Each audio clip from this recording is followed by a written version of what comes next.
Hey everyone, my guest today is Damien Dubose. He's an ethical thought leader based in Washington, D.C., with a deep passion for American ethics, which he approaches through an integrative method using both psychology and philosophy.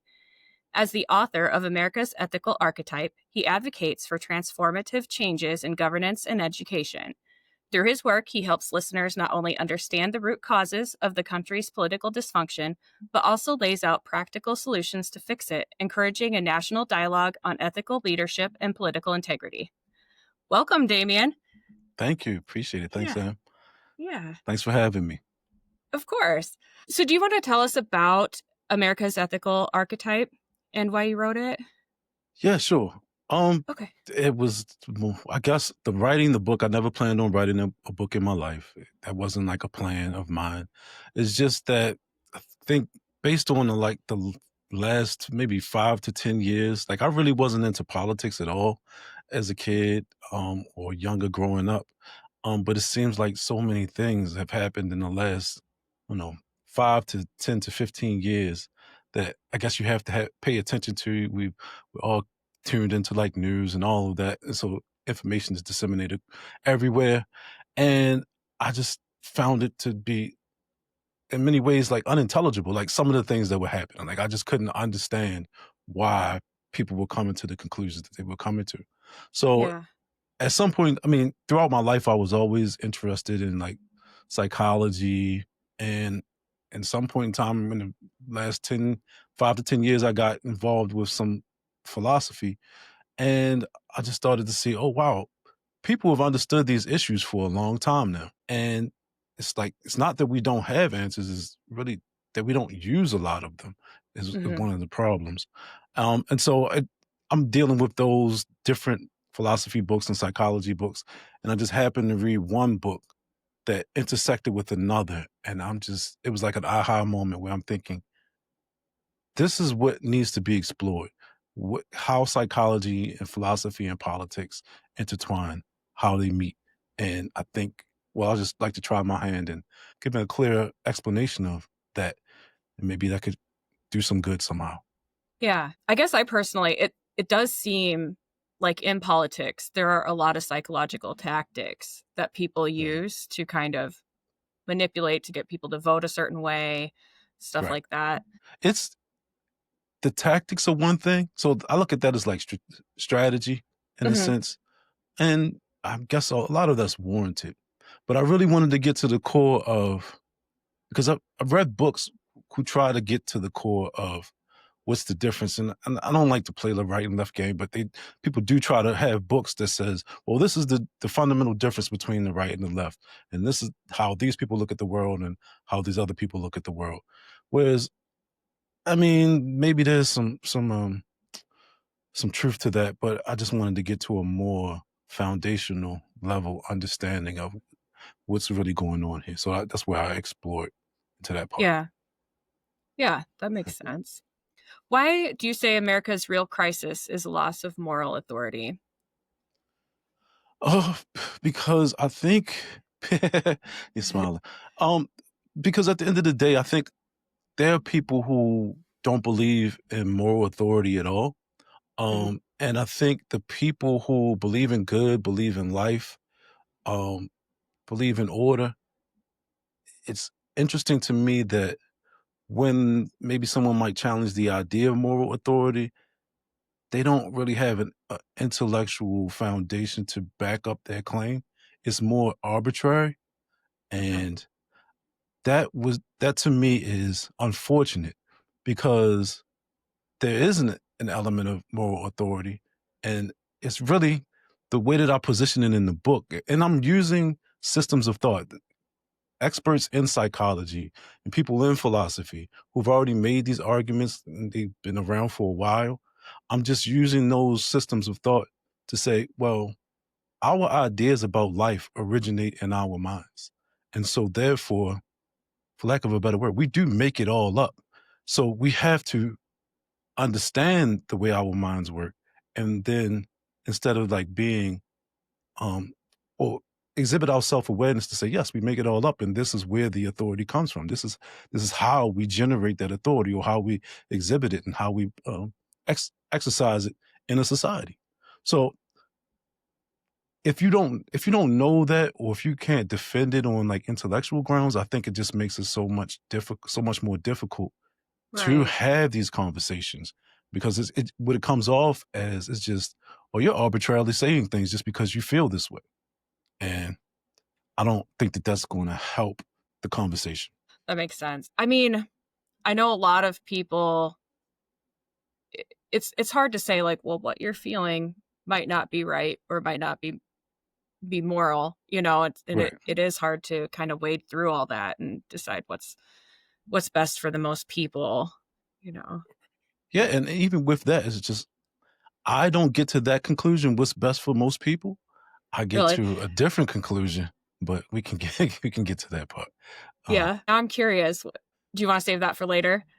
well, I mean, I Or can get into it now. It's, like I said, I just trace it back to life, and this is with assistance from the philosophical system that I use in the book. Because Mhm. essentially, the two systems that I use in the book, the psychological system is Carl Jung, the philosophical system is Ayn Rand. And what I do is I take, I guess, a psychological assessment or analysis using Jung's system of Rand's philosophy. And then I just try to trace everything back to the source, which Rand would identify as life, and understand what that means. Where does that originate?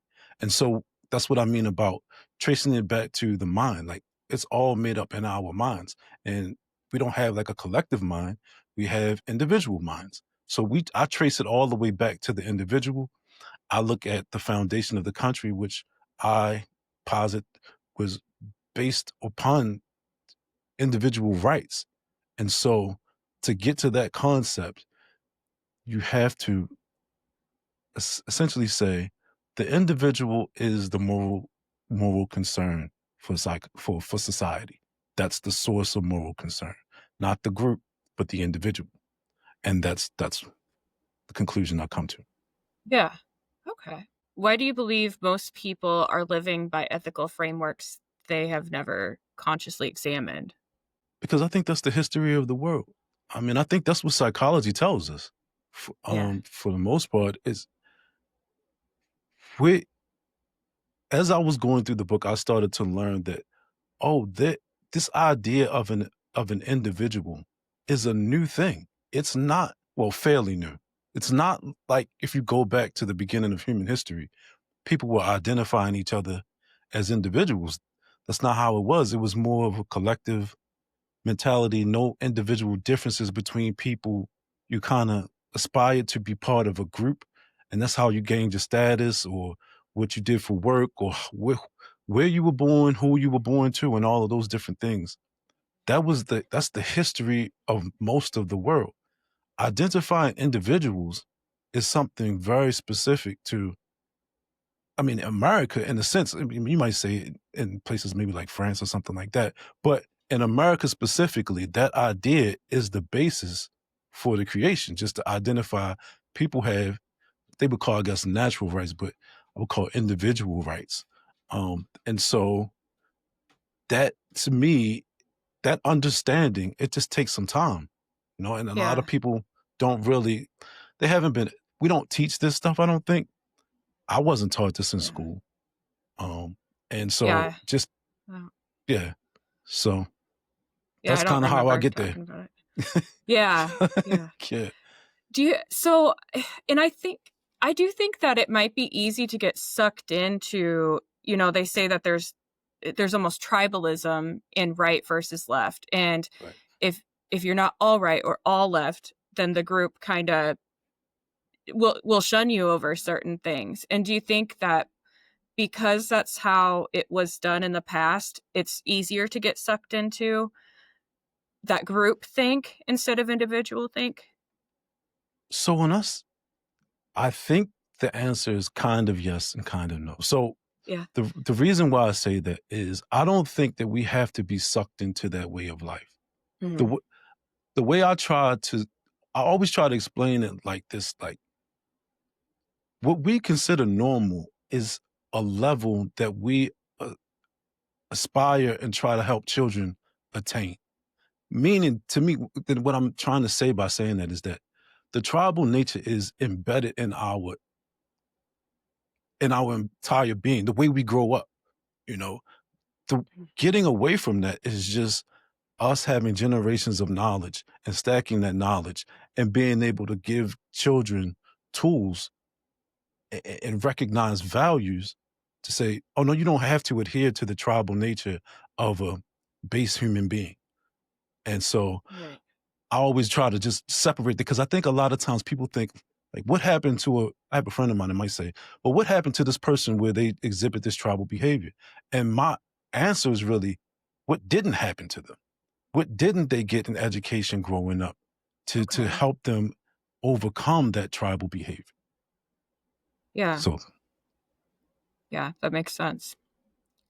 Do you think it's tied in with confidence or like self worth?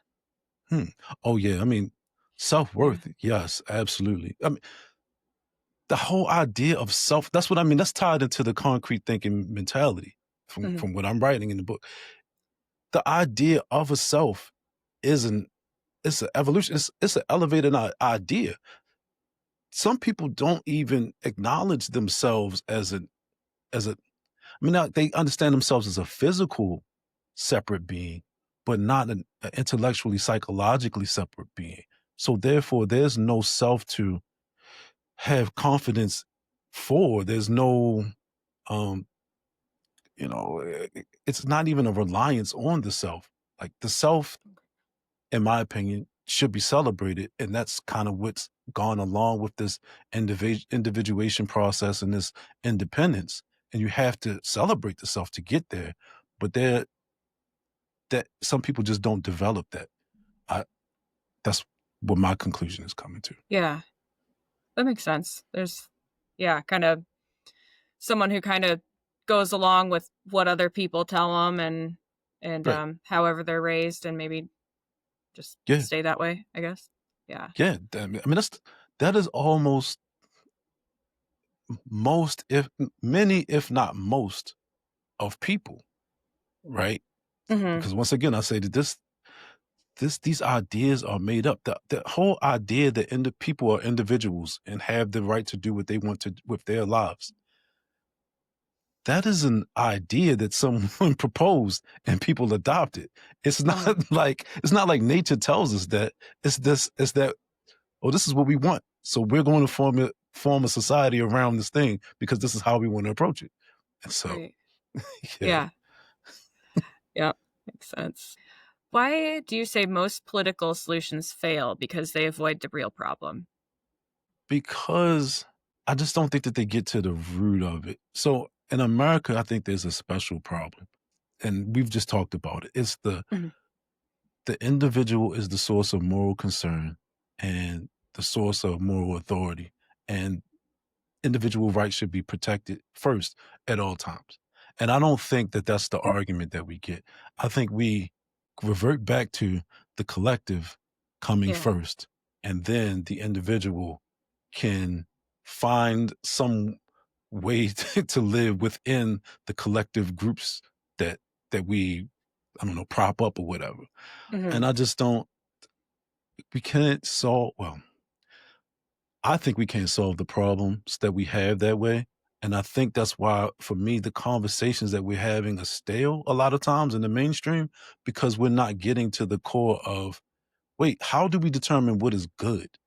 Because this is all about what is the standard for which we are determining good?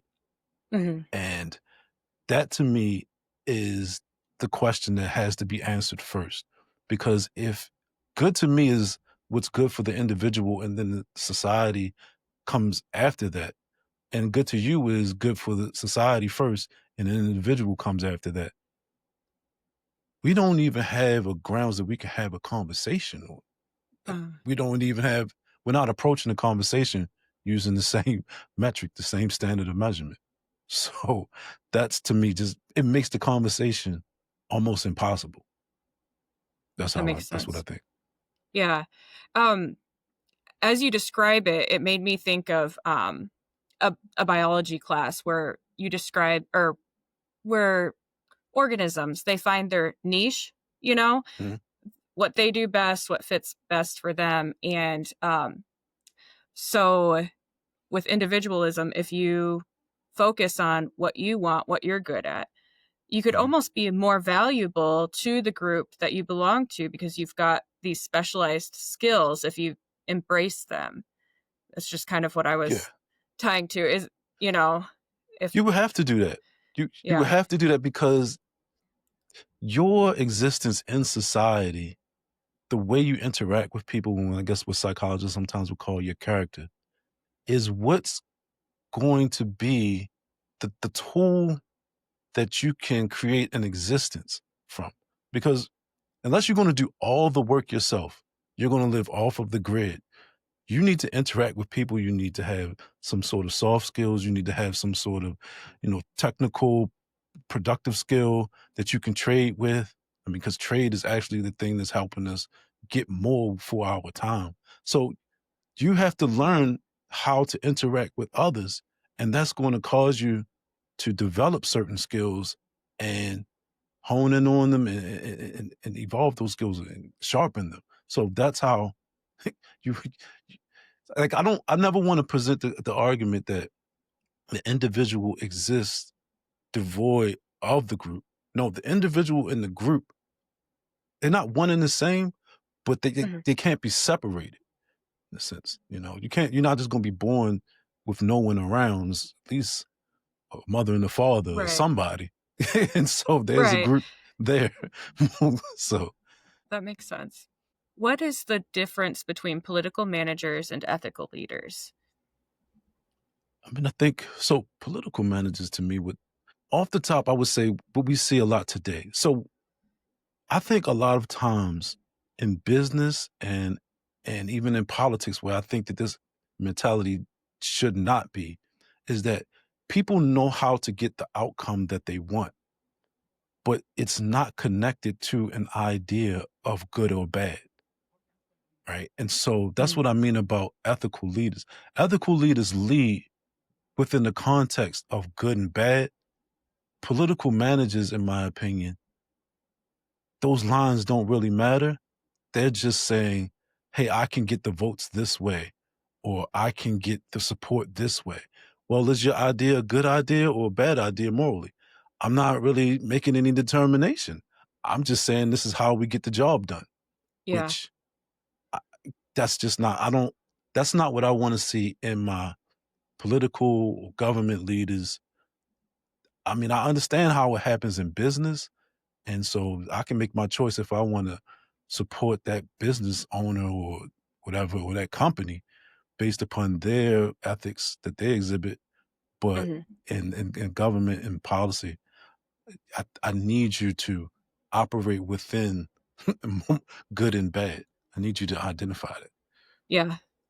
that. Yeah. Yeah. It's it's hard to I mean, sometimes especially nowadays with the internet and seeing how I think we're really seeing the ugly side of politics, and it's hard to Mm, see anyone operating on the good side when you come down to it. I mm, mean, there it seems as though people try, but then they're stopped by others,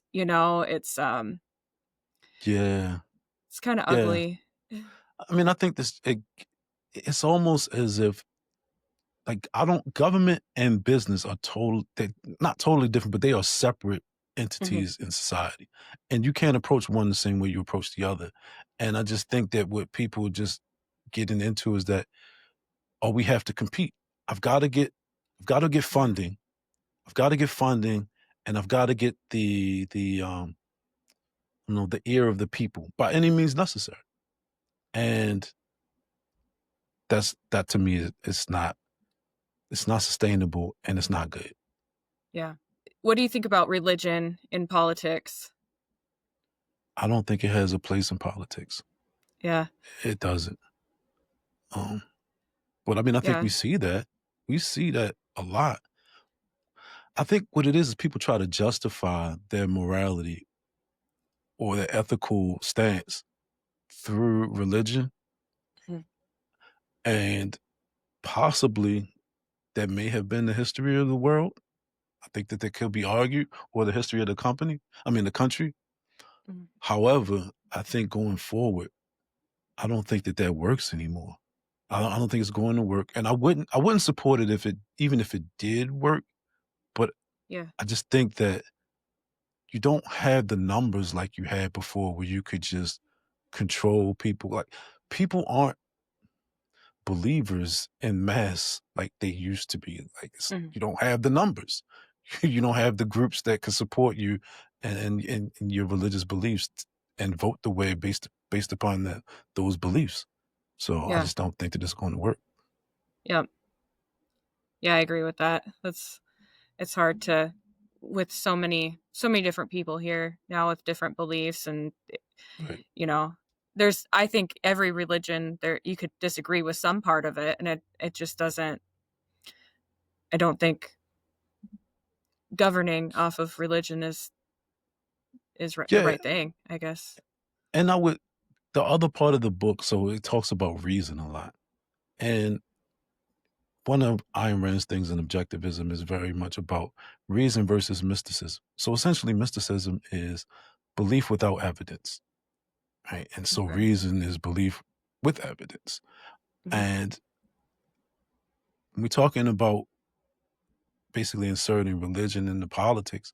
You're asking me to believe without evidence, which in my book I state clearly that like that is wrong. That is absolutely wrong.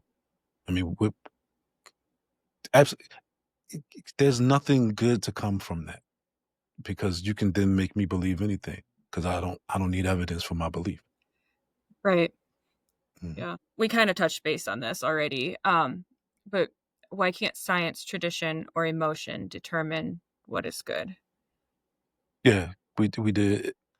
Yeah. I think so. Emotions are very subjective. All Mhm. right.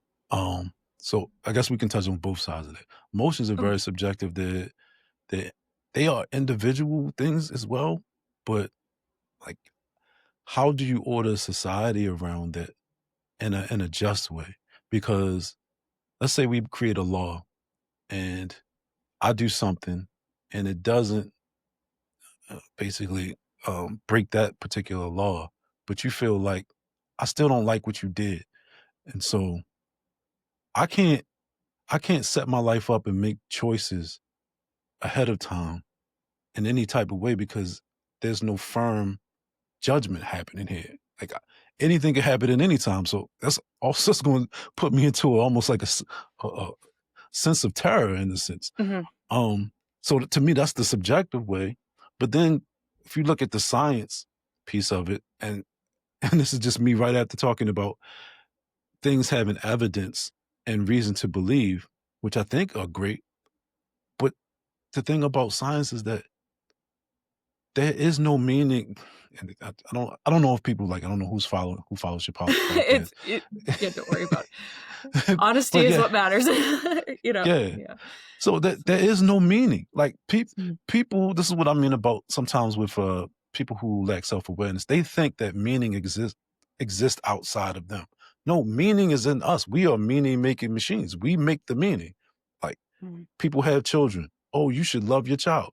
Nothing in nature says that. We develop those ideas. We have those meanings that we create embedded in, I won't say embedded in us, that we develop in a sense. So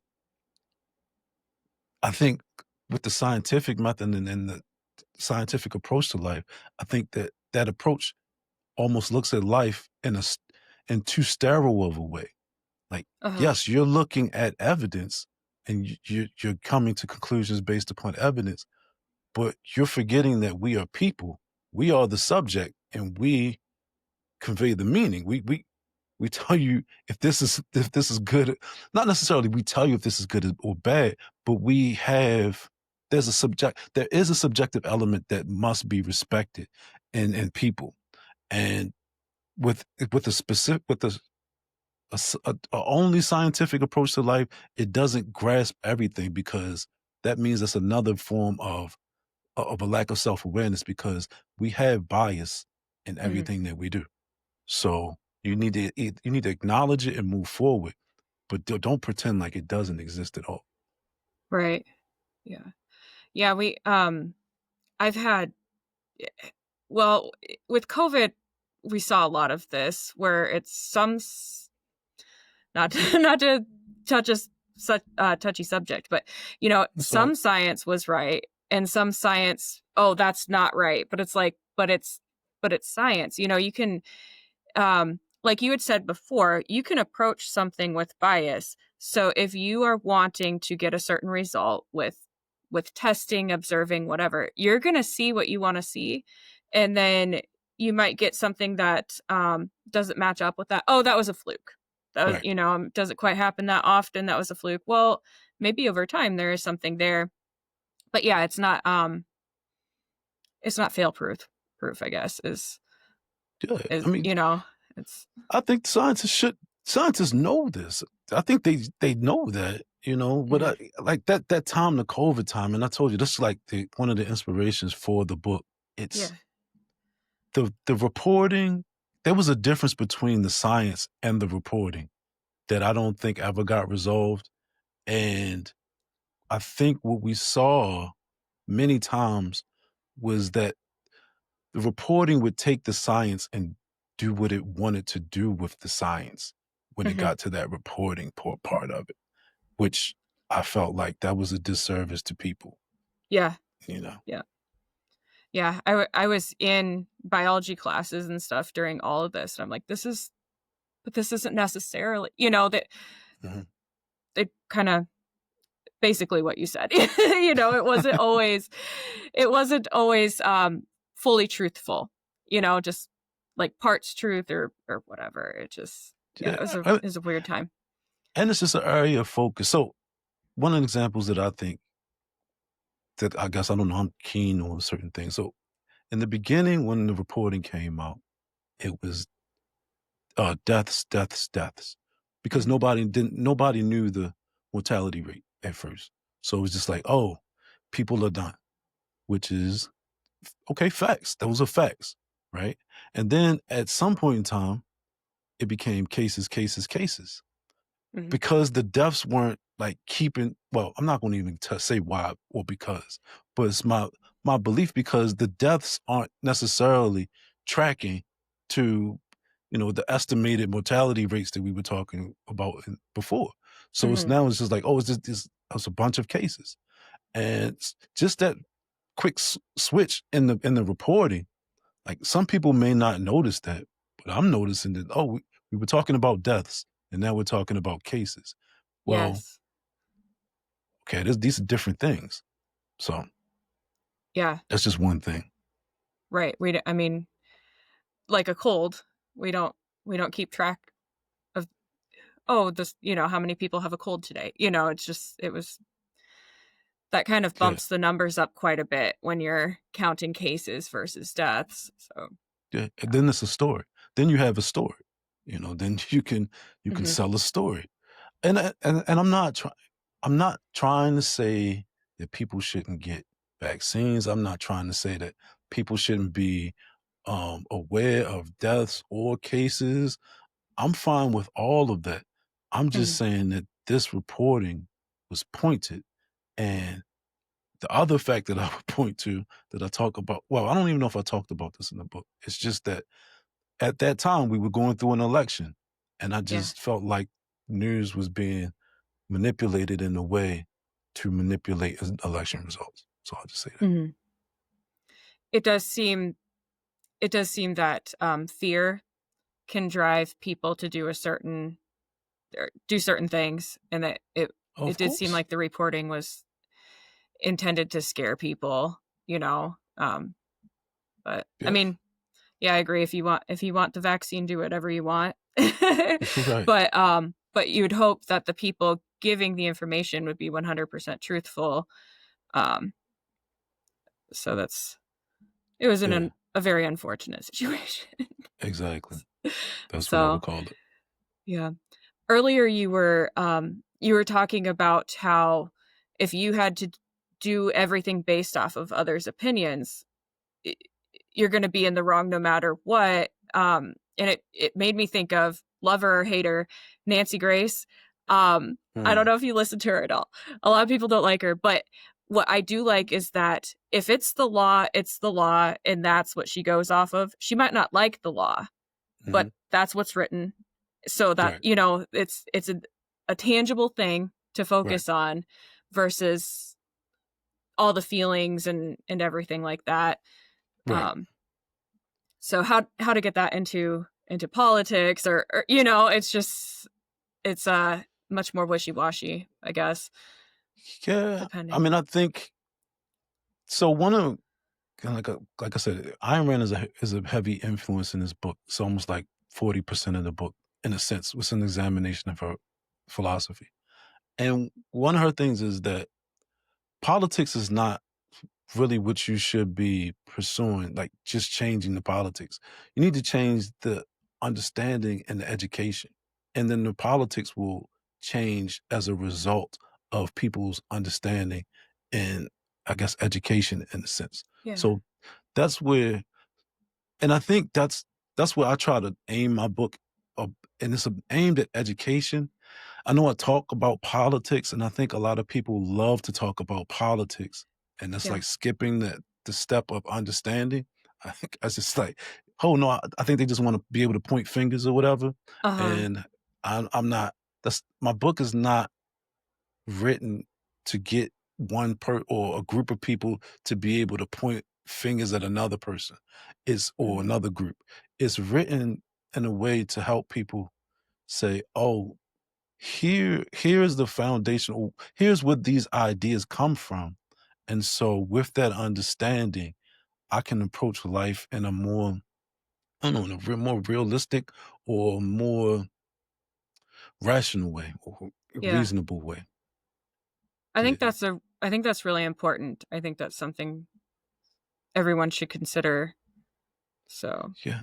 Yeah.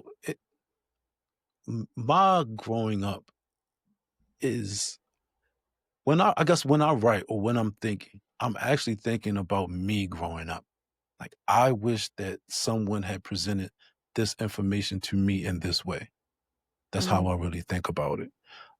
Because I just I feel like I would have been a little bit further along in my understanding of things and Uh, not so just uh I wouldn't say following, but it just was very confusing to me because nobody explicitly said a lot of these things. And I just yeah. think maybe it's just this is the time for this to come out. I don't know. We'll see. you Yeah. know. Do you think this would be I mean, I personally think that the book would be great for people of all ages, but do you think it would be pretty influential for maybe young adults to read so that they can approach their adult life with that in mind? I mean, it would be my hope that it would be a good book for young adults. It's a Mhm. little heavy. So the book transitions over a long period. So the way that it starts is just an introduction to me, like my inspiration for writing the book, and then the introduction to these pretty heavy ideas. Like these are it's pretty much Yeah. three three systems of thought, and the systems of thought is Jungian psychology, objectivist philosophy or Ayn Rand's philosophy or whatever, and American principles, which it doesn't seem like it should be heavy, but I feel like nowadays that's like heavy material for some reason. I don't know why. Yeah. um, and so then it goes into the examination of the philosophy through the psychology's eye. And then after I present that and try to pull apart some specific things as far as the concretistic mentality that leads us to have this tribal approach or that is responsible or pointed to when we talk about tribalism or collectivism or communism, things like that, I pull apart those ideas and then put together my prescriptive view of things based upon those ideas that I've tried to highlight between those systems of thought. And then at the end, what I do is I try to simplify it and say, okay, a lot of people don't like philosophy or just concepts and by themselves. Here's how you would apply. Here's like a step by step application of these ideas. So Mhm. instead of me just giving you the idea and saying, hey, think about that, this is how you would apply it. So Okay. that's the way. I just wanted to meet people on different levels because that's the way that I am. I feel like I can understand philosophy, Mhm. and even psychology. It's probably kind of natural to me in a sense for whatever reason, but I'm just a regular person. I believe that I am. That's how I look at it, and that's how Yeah. when I talk to people, I'm really trying to break down really complex subjects in a really simple way to make it to like demystify it. Because I think a lot of times what Yeah. people do, especially in like school, they talk about concepts. They don't talk about concepts in reality as if these things have a connection. It's like ideas are one thing and reality is another thing. And Mhm. then I can understand why younger generations or people would say, well, I don't need philosophy because it's not real. It doesn't connect to reality. And that's to me the fault of teachers and philosophers and people who work in those areas. Like, no, you're always supposed to connect the ideas to reality. Yeah. And that's to me the fault of what I'm seeing. So I say all of that to say I am trying to connect ideas to reality in a way that hopefully it connects with all ranges of people because Yeah. I think all people understand reality. It's just the complicated concepts that people make up around reality that kind of confuses people. Mhm. Are there any other tips you have on, how someone can start living by a consciously chosen ethical framework? So one of the more simpler things that come out of my book um is the whole idea of sacrifice and compromise. So I hear that a lot from people that, sometimes you have to sacrifice, sometimes you have to compromise. Mhm. And one of the things I posit or put forth is a word change. Like sacrifice and compromise are irrational concepts. That's what I present. And what I say is every time you want to use the word sacrifice or compromise, just insert the word invest. So Okay. that's a simple step that people may not even understand what that means, but when you start taking the word out and then putting invest in, it changes your action from acceptance to intention. So, so let's say, I don't know, if your mother's sick or something and she needs to go to the hospital, like, oh, you gotta take her to treatments or something 3 times a week. Some people might say, well, I sacrificed my time to take my mother to the hospital. Well, what if you say, well, I invest my time to take my mother in the hospital? And some Yeah. people might say, well, that's not an investment. Well, yes, it is. These are my values. Yeah. I'm invested in in my values. Yeah, you're So investing in your mom's health. exactly. Yeah. Yeah, that's a really So cool way to look at it.